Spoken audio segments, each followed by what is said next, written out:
યજ્ઞના કામો થયા છે. યજ્ઞ કરવાથી બધું પ્રાપ્ત થાય.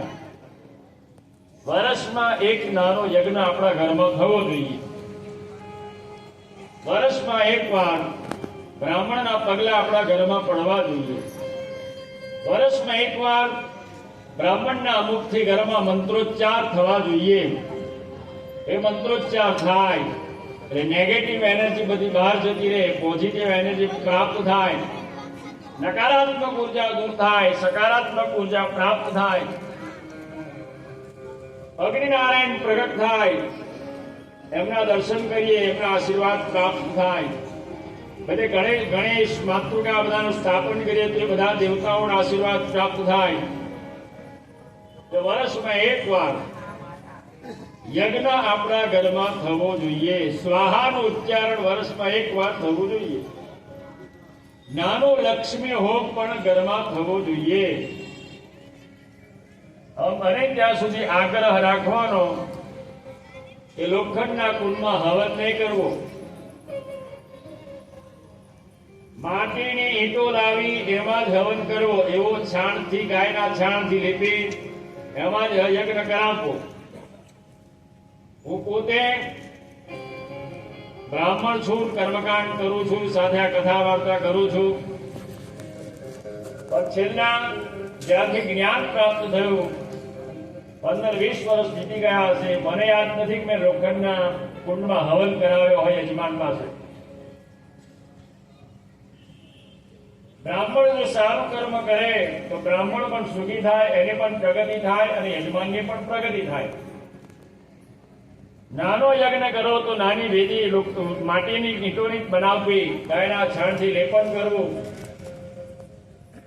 લોખંડના કુંડમાં આહુતિ આપવાથી ઉલટું દુઃખ દરિદ્રતા વધે.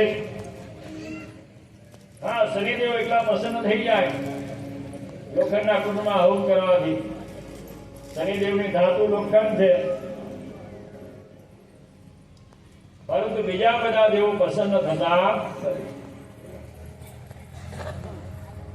જો એવું ફળ આપણને પ્રાપ્ત ન થાય. કહેવાનો મતલબ આપણી ઋષિ મુનિઓની જે પદ્ધતિ છે, આપણી પ્રાચીન સંસ્કૃતિ છે, પ્રાચીન સભ્યતા છે, એ પ્રમાણે વેદીનું નિર્માણ કરી, કુંડનું નિર્માણ કરી યજ્ઞ યાગાદી કરવામાં આવે તો દેવતાઓ એને ગ્રહણ કરે.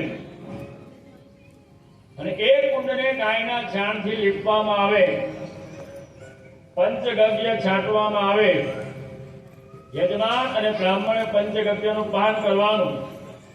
કશું જ ના થઈ શકે તો ખાલી ગૌમૂત્રનું પણ પાન કરવાનું, જેથી કરીને બધા પાપો નષ્ટ થઈ જાય, દેહ પવિત્ર થાય અને પવિત્ર દેહ દ્વારા પરમાત્માનો યજ્ઞ અને પૂજા થાય.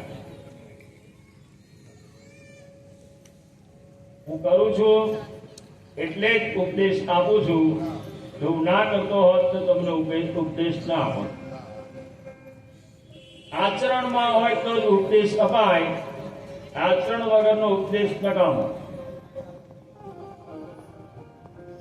બહુ શુદ્ધ અવસ્થામાં, બહુ ધ્યાનપૂર્વક, બહુ કાળજીથી યજ્ઞ યાગાદી પૂજા કરવામાં આવે.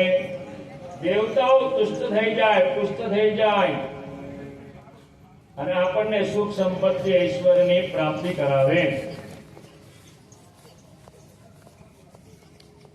વર્ષમાં એક વાર મંત્રોચ્ચાર થવા જોઈએ. એ બાબત ઉપર આપણે કથામાં હતા. કેમ? તો કે આપણા ધનની પણ શુદ્ધિ થાય, બ્રાહ્મણના પગલા આપણા ઘરમાં પડે, દાન દક્ષિણા આપીએ તો ધનની શુદ્ધિ થઈ જાય, બ્રાહ્મણના પગલા ઘરમાં પડે. બ્રાહ્મણ મંત્રથી મુખથી મંત્ર બોલે એટલે મંત્રોચ્ચાર થાય. એ મંત્રોચ્ચાર થવાથી નકારાત્મક ઉર્જા ઘરમાંથી દૂર થાય અને સકારાત્મક ઉર્જા પોઝિટિવ ફળની પ્રાપ્તિ થાય. બીજા નંબરે દેવતાઓની પૂજા થાય તો દેવતાઓ પણ પ્રસન્ન થાય અને યજ્ઞ કરવામાં આવે તો યજ્ઞ નારાયણની હાજરી થવાથી ઘરમાં રહેલું નડતર બધું દૂર થાય અને યજ્ઞ નારાયણની કૃપાથી લક્ષ્મીજીની પ્રાપ્તિ થાય. જેને લક્ષ્મીની બહુ તકલીફ રહેતી હોય ને ઘણા કેસ એવા આવે કે મહારાજ બહુ બધું કરીએ છીએ પણ લક્ષ્મી ટકતી નથી.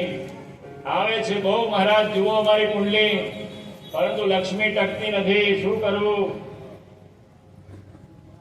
તો બે કાર્ય અવશ્ય વર્ષમાં કરવા જોઈએ, એક પિતૃ કાર્ય અને એક દેવ કાર્ય. ઘરમાં વર્ષમાં બે કાર્ય થવા જોઈએ, એક સ્વાહાનું ઉચ્ચારણ અને એક સ્વધાનું ઉચ્ચારણ ઘરમાં થવું જોઈએ. સ્વાહાનું ઉચ્ચારણ પિતૃ કાર્ય કરો, પિંડદાન, તર્પણ, શ્રાદ્ધ કરો એટલે પિતૃ કાર્ય થઈ ગયું. અને એક સ્વાહાનું ઉચ્ચારણ એટલે દેવ કાર્ય કરવાનું, યજ્ઞ કરવાનું, છેવટે નાનું લક્ષ્મી હોમ કરવાનું. 108 આહુતિનો ગણેશ યાગ કરાવો, 108 આહુતિનો વિષ્ણુ યાગ કરાવો. નાનો 2 કલાકનો, 3 કલાકનો. આપણી શક્તિ વધારે નથી તો વાંધો નહીં, પણ 108 આહુતિ નો કરાવો. 8 આહુતિ ગ્રહો